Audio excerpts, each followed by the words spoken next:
Hello, and congratulations on making it to day 6, the end of your very first week.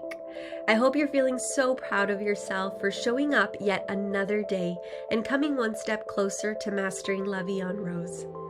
Today we have our very first composer connection class. Now some of you might be wondering, how is this going to help me play better?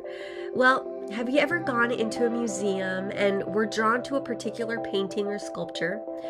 Maybe that led you to go home and read a little bit more about the artist, and in doing so, it allowed you to understand that work of art more deeply.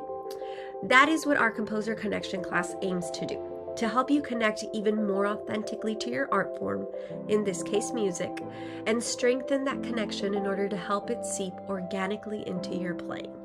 So let's get started. For the duration of this challenge, I've split Edith Piaf's life into 4 sections. Today we step into her world, her life, and her talent, a voice that echoed the spirit of Paris. Her story begins not with glamour, but in the shadows of hardship. Yet in these shadows, a resilient spirit was taking root. Let's walk together through the early years of Edith Piaf, where every challenge was met with a melody of hope. In order to understand Edith Piaf, we must first understand Paris. Picture Paris in the 1910s, the Belle Époque, or beautiful era. It was a city of dazzling lights and deep contrasts. During this time, it saw the construction of the Eiffel Tower, the Metro, the enchanting Paris Opera, and the Basilica of Sacré-Cœur. It was booming with culture and innovation. The very first public projection of a motion picture happened in Paris during this time, and it was the birthplace of ballet ruses, impressionism, and modern art. I recently went to Paris, and if you ask me, it's every bit as enchanting as it was back then. Here in the bustling alleys and under the glow of gaslights, a young girl's story begins. Edith Piaf's Paris was not the city of postcards. It was a place where every day was a battle for survival, where joy and sorrow walked hand in hand. Born into a life far removed from privilege, Edith's early years unfolded in Belleville. Her mother was a cafe singer who abandoned her at birth.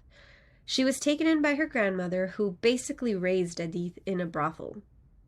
She became blind at age 3 from a complication of meningitis, but fortunately she recovered her sight 4 years later. Her father was a circus acrobat who would sometimes take Edith with him.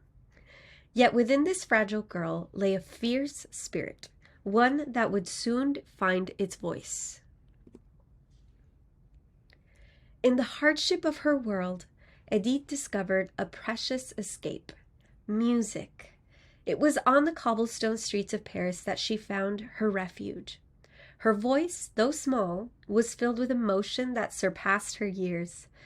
Music became her escape, her solace, and eventually her identity. Her voice, a beacon of hope, began to resonate through the streets of Paris. Each note she sang was a defiance of her struggles, a small but mighty rebellion against the silence of despair. Can you remember a time when you faced a challenge that seemed insurmountable? How did you find your voice in that moment? How did you sing your own song of hope as Edith did? Edith Piaf's story is a testament to the transformative power of music and art. It's a universal language that speaks in times of joy and consoles in times of sorrow. How have you experienced this power in your life? Has a melody, a painting, or a poem ever been a companion for you through tough times? Have you ever used music, art, or another form of creative expression in a similar way? How did it help you? As we bring today's lesson to a close, let's hold on to the essence of Edith Piaf's early years. From the streets of Belleville to the world stage, her life reminds us of the strength we all carry within. No matter how dark the night, there is always a dawn waiting to break. Edith's life teaches us to find our la vie en rose in the midst of our struggles. She says, "For me, singing is a way of escaping. It is another world. I'm no longer on earth." Thank you for taking the time to be here with me today. And in our next session, we'll explore how passion ignited Edith's rise to fame. Until then, may you find strength in your hardships, just as the little sparrow did. Une part de bonheur dont je connais la cause. C'est lui pour moi, moi pour lui dans la vie. Il me l'a dit, l'a juré pour la vie.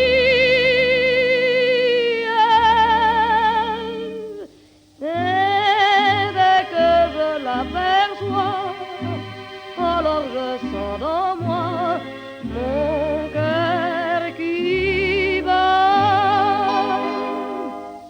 Des nuits d'amour à plus finir, un grand bonheur qui prend sa place, des ennuis, des chagrins s'effacent, heureux, heureux, à en mourir.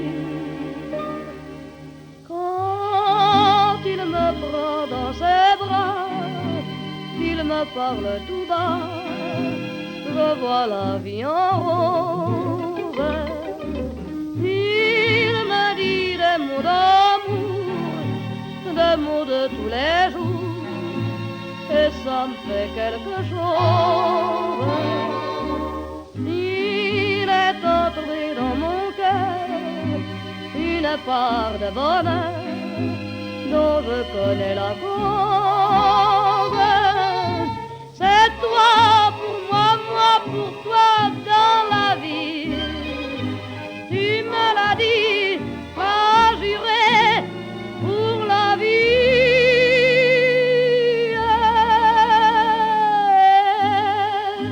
Dès que je t'aperçois, alors je sens dans moi